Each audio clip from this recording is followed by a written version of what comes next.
Hello and welcome to rounds 13 to 16 of the 2019 GT Cup Championship, coming to you from the world famous Silverstone GP circuit.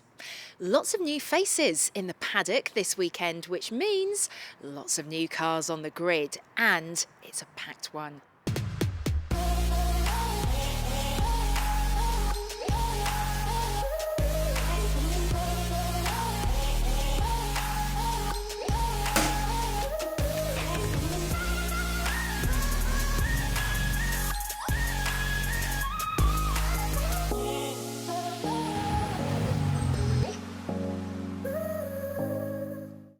One of those new teams joining the championship this weekend is Balfe Motorsport, who've brought with them two McLarens, swelling the total number to 4.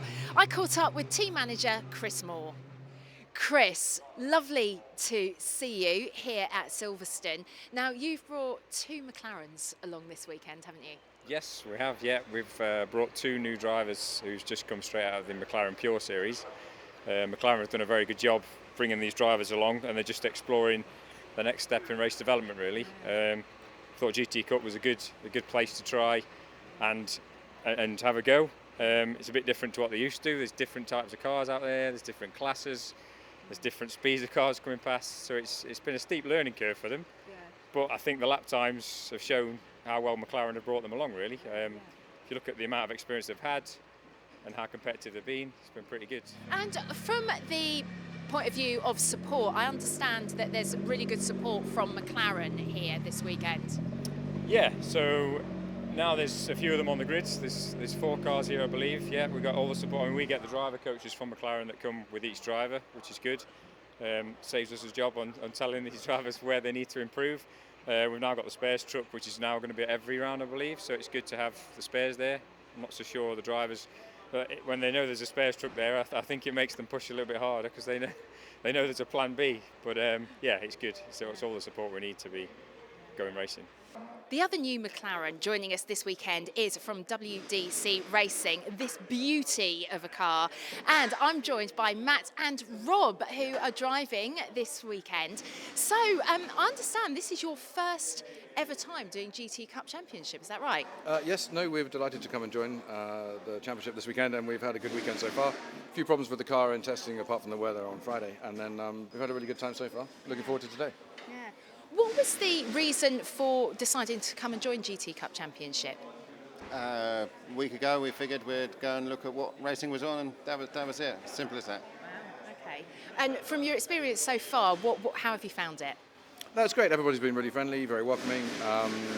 We had some problems with the car. McLaren have been very good in support, and there are so the race organisers when we've been shuffling things around with drivers because we had a champion injury. So everyone's been very flexible, welcoming, and we've had some good racing. It's been close racing. Will we be seeing you again maybe this year? Yeah, 100% we're coming back. Yeah, it's nice, clean racing, good level of competition. We pushed hard and obviously got a good result, and we want to do some more of that. Well, Richard Chamberlain has put his Porsche on pole position, but only by 0.034 of a second from John Seal in his Huracan. James Webb, James Jennings on row 2, Graham Tilley, Bob Berridge, Dan Dezil, Paul Hogarth, Nigel Musto and Lucky Christopher on row 5. 6th row is Richard Guy and Gary Redman in a pair of Ferraris, with a pair of McLarens on row 7 with Matt LeBreton and Nick Moss. Frank Mortensen, Chris Murphy, the championship leaders John Whitehouse and then Brendan Uribe alongside them. Row 10 is Brent Millage and Steve Burt. 11th row, Mal Sanford and Ivan Milatonovic, James Simons, Nick Scott Dickinson, and on the 13th row, Simon Orange and David Frankland. So we get ourselves ready for this, the first sprint race of the weekend on this GP circuit at Silverstone. And Richard Chamberlain, you can see he's making sure he's going to get the inside line towards this first corner down at Copse. He wants to make this pole position count, but it looks Seamus Jennings already posturing to try and make a move off the start, but he's tucked himself back in, and he's probably more aware of that blue Lamborghini of James Webb on the inside of him now. Richard Chamberlain's going to want to do the best he can. Beautiful colours there with Gary Redman and Matt LeBreton in the Ferrari and McLaren respectively. But as we come down towards Maggots and Beckett's, already Richard Chamberlain trying to stretch his legs, but look at the speed that Huracan of John Seal takes through this complex. Absolutely lightning quick. There's Graham Tilley in his new Nissan GTR, the Nismo GTR, and he's still getting used to it. Now he's going to be pleased he's in the dry at the very least. And there's Frank Mortensen, dad of the two Mortensens, piloting the same car this weekend, and he's the first one out here. Down towards Stowe we go. The pace of the Hangar Straight is absolutely lightning in these GT cars. We've got the number 16 car there of Paul Hogarth under pressure from Nigel Mustoe in the sister Nismo GTR. It's good to see both of them on the field here. Graham Tilley's already putting pressure on James Webb. Remember, that is actually a GTC car just ahead of him with the GTO of Graham Tilley, so it's a real David and Goliath going on there. 27, Laki Christoforu, going great guns, as we see so often, trying to put some pressure there on the Richard Guy black and white Ferrari. The leaders are together, and it looks like up the inside, yes, John Seale's made a move as he goes in towards, that looks to me it's at the loop. No, it's just before the loop, my apologies, it's at Village. Now we're into the loop, and you can see that Richard Chamberlain's looking towards the inside there. He didn't quite manage to get the noise pedal down, but a great move by John Seale. He saw the gap and he dived straight up the inside. As there is Nigel Mustoe in that sister car, he'll be handing that over to Craig Dolby in the pit stop race later. What a pairing that is. Seamus Jennings, fair play, he's managed to stick on the back of this pair of battling GTO cars. It is a GTO car as well, that number 33, with a better luck than we had last time out at Snetterton when they had to make their way all the way down to Spa just to get a spare part to get out on circuit. And a massive round of applause that they got that car out. This time he'll be hoping for easy. Now up the inside goes Richard Chamberlain. He's made the move at Copse, but he's ran wide and John Seale's followed him. In fact, John Seale's gone even further. Get your passport out, get back on circuit. Goodness me, that was risky from both of them. But Seamus Jennings is trying to take advantage of this. He's managed to move past one, John Seale down to third, but he couldn't quite get past the Porsche of Richard Chamberlain that time round. But my goodness, that was close. A good move. It was nothing wrong. There was no pushing each other, but you often get it where if the leader goes out wide, the second place car can then actually follow it inadvertently out the same way. Here comes John Seale on the power now, down Hangar Straight towards Stowe. Has he managed to power past Seamus? Yes, he has. So Jennings in that 33 Porsche down to third place now, up to second again goes John Seale, and he's now going to set about trying to close back in on that bright orange Porsche 935 of Richard Chamberlain. These two GTO cars have been doing battle basically season long, and it's been an incredible sight to watch them doing it. John Seale, remember, is the AM in that pair as well, and he's doing an absolutely sterling job, as he so often does. Fourth place there for Graham Tilley. Fifth now is Bob Berridge in the Volvo. What a sight that Volvo is. It is allegedly a Volvo S60, but it's kind of boosted somewhat, that, isn't it? It obviously isn't what we are used to seeing on the road. There is Frank Mortensen under pressure from Nick Moss, and that's the first time we've seen Nick Moss. And there's Brendan Arib in the sister car, Balf Motorsport, here running both of these two drivers. Oh, look at this. Talk about getting used to a car. Both of them to some extent, because the Webb brothers have been getting used to this Lamborghini after their BMW.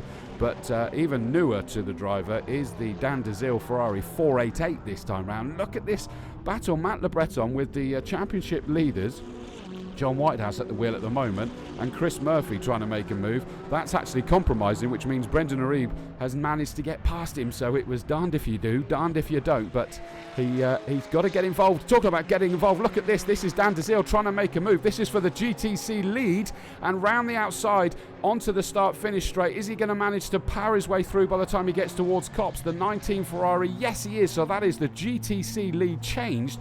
Dan DeZille, kind of a duck to water in this Ferrari 488. He's thoroughly enjoying it, and just making that thing sing. Both of these guys are, the Webbs and the DeZilles, really make their respective cars sing dramatically, getting involved with GTO cars, even though they are GTC, i.e. challenge cars, whether that's the Ferrari Challenge or the Lamborghini Super Trofeo.